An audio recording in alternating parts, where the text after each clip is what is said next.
going to do ears. This is all puppy fur, and that needs to come out. It will hang around forever if you do not. And all this stuff behind the ear and underneath the ear is going to mat. Also, in addition to matting, if you get a bunch of hair up underneath here, the ear cannot get air to it, and you're going to get nasty bacterial infections and yeast infections. So, you take a nice pair of thinning scissors. It's your scissors with teeth. This is a pretty expensive pair, but you can buy cheaper pairs at Walmart, or not Walmart, I'm sorry, PetSmart. And they have wider teeth, and the cuts are a little bit more obvious, but that's alright. You're not going to show your dog. Most of you aren't. So I brush the hair up from underneath, and what you're going to do is fold the ear over your hand, and you're going to go from underneath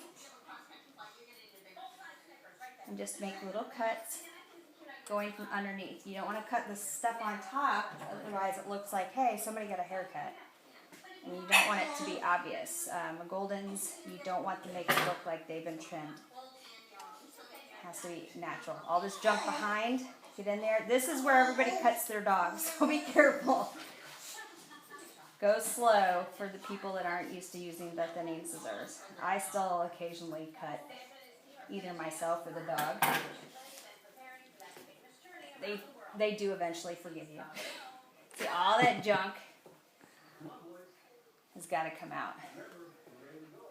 She's pretty. She's so pretty.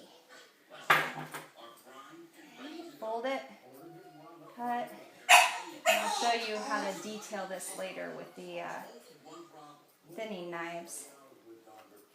Okay, brush it out. Always just little by little, brush out.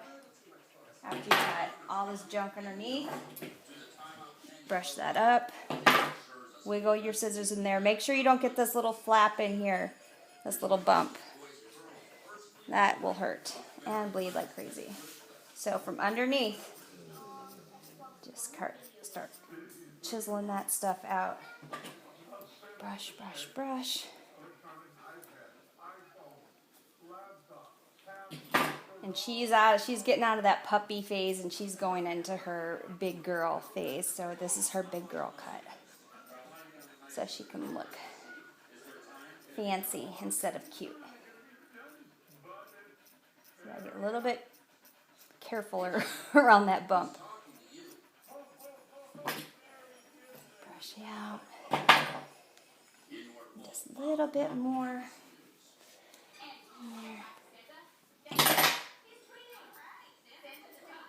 And then I'm going to do the rest with the stripping knife in a little bit, but I'm going to show you how to trim around the ear.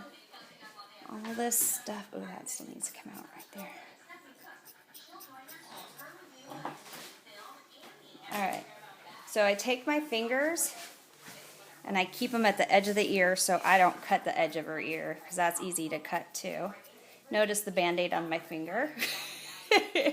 I cut myself a lot instead of the dog, because I get my fingers right up on the edge. So I'm going around. You can do this with the straight scissors too. It just looks more deliberate. And if you're going to go to a show, if you do it with the straight scissors, do it at the beginning of the week, whereas you have your show on the weekend. It'll look a little bit more grown out by then. Around that tip. And you're going to come to about right here and not do any more past that point. Otherwise, you don't have this filler hair in here to make it look natural. And I'm going to take my stripping knife.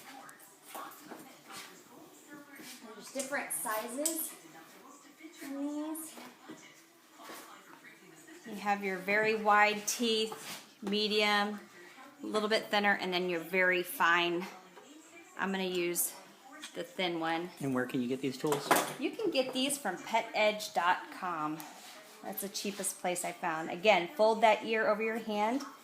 Use your thumb and just start kind of pulling that hair out. And what this does is it thins it out for one, but it makes it lay nice and neat. And I'm going this direction over here. And you can actually edge the ear with a fine I'm not going to get that with a fine stripping knife. You can actually make a nice edge, but I do it with the scissors. So what happens if you go in a spot like too much? How do you blend it out? If you do, just like a bad haircut, 4 weeks, it'll grow out. It's all right. I've created bald spots before by being overzealous, especially if you do it while the dog's wet. It takes a lot more than what you think. So I like to do it dry, and then I like to bathe.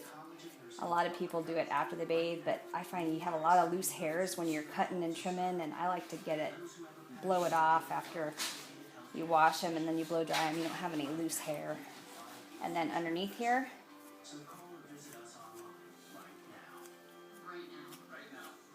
So you're not pulling the hair. You're just like I'm using a razor, and it's like basically cutting. Right. And I'm using my thumb as a lever, so I'm not actually yanking it from her follicles. And I'm sure it doesn't feel the best on them, but it's not actually yanking the hair straight out. But you can, if you notice, if you have a spayed dog and they get a lot of fuzzies on their arm, she doesn't because she's not spayed, you can actually pluck the hair out with your fingers. It just takes a little bit longer, and I think this is a lot more humane. Just do this. See, and she's starting to get a big girl ear. All this junk behind here, just take out. So that's the gist of that.